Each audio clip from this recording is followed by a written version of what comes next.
Ready to bring baby home, but wonder if you've covered the bare essentials? What else does a growing baby need? And how do you make your home child-proof? You've waited 9 months to meet your baby. Now it's time to bring your new addition home. But are you and your house ready? I'm Teresa Roncon. Join me as we live and learn how to make sure you have everything you need to give baby the best and safest start in life. Let's start with bringing baby from the hospital. But before you leave, ask when the baby's first checkup should be scheduled, and ask if the hospital has a call service for new moms with questions. Next question, how should baby be dressed for that all-important first trip home? We're here at University Hospitals with Dr. Kelly Joyce. Dr. Joyce, as a pediatrician, you must get asked that question quite often. What do you recommend? Recommend making sure the baby's comfortable but not overdressed. A simple undershirt, such as the onesie style, is helpful. And then this is what I brought my son home in, a nice one-piece outfit. But it's nice to have somewhere, make sure it has legs so that you can actually snap the car seat down in. Gowns won't work as well. It's also nice to have something covering the toes and the feet, as well as the head. So having a hat on the baby as well is a good idea. Next must-have item, a car seat. It's the law. So buy well ahead of time to make sure it fits. Once you get home, there's nothing baby needs more than food. Lots of it.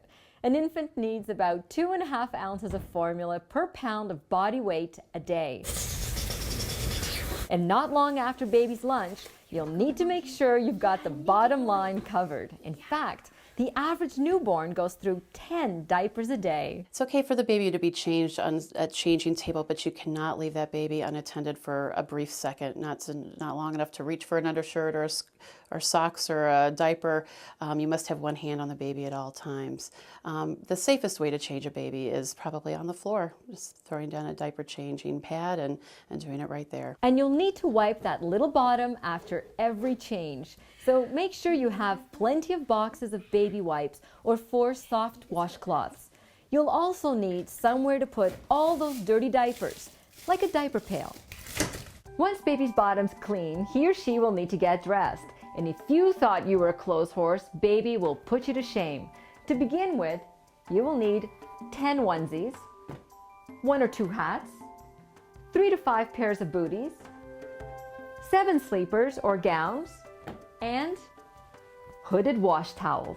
It's important to wash them in hypoallergenic, fragrance-free detergent and have that ready before you deliver. There are plenty of accessories for baby, but again, if you don't stick to essentials, it can really add up. A baby monitor is a must-have. So is a way to transport baby, so you'll need a stroller and a car seat. And medical supplies, basics like a thermometer and nail clippers. Baby needs a place to sleep. And most pediatricians agree that after the first few weeks, it's best if they have a room of their own. Since it will likely be their room for a few years, keep that in mind when you decorate. What do primary colors and the attraction babies have for those colors do for the child?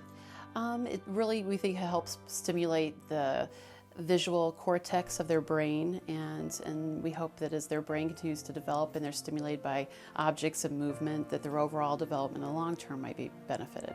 Your baby will spend more time in a crib than any other single place, so you want it to be welcoming, comfortable, and most of all, safe. The bars should be no more than 2 3/8 inches apart. If in doubt, try the soda can test. If the can fits through the bars, so could baby's head, and that could be deadly. Most important, actually, to have a very firm mattress, waterproof with some air vents, that completely fits the crib, and so that there's no extra space between the mattress and the crib. Should a baby sleep in the crib or in the parent's bed? An ongoing debate.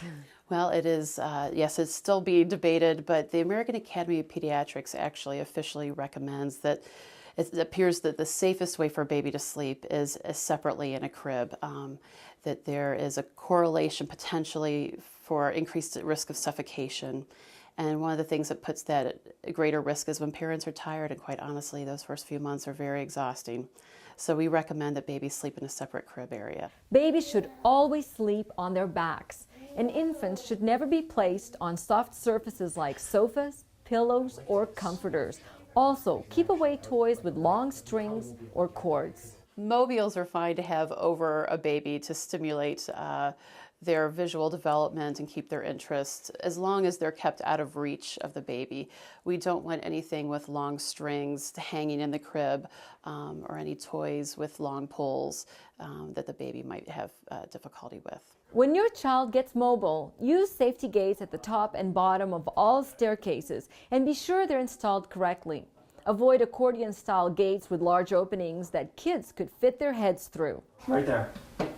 Good. Especially after the age of 6 months, it's important to childproof your home. In fact, probably one of the best things parents could do is crawl around on their own hands and feet and see what kind of things are at baby's eye level. Any object that's small enough to fit through a toilet paper roll is actually too small for a baby to have access to. Certain things can lodge in baby's airways, and particular foods should be avoided, such as hard candies, popcorn, peanuts, and you'd be surprised what babies will have access to, especially if there's other siblings in the home. And don't forget about Fido or Fluffy. If your family already includes a pet, you'll need to help that first baby adjust to the new one you'll soon bring home. So when should you have everything done? Well, about a month before your due date is a good goal. And if it seems like there's a lot to do before you bring that bundle of joy home, you're right. But a few simple safety checks and being prepared will ensure that you have the peace of mind that you and your baby are off to a great start.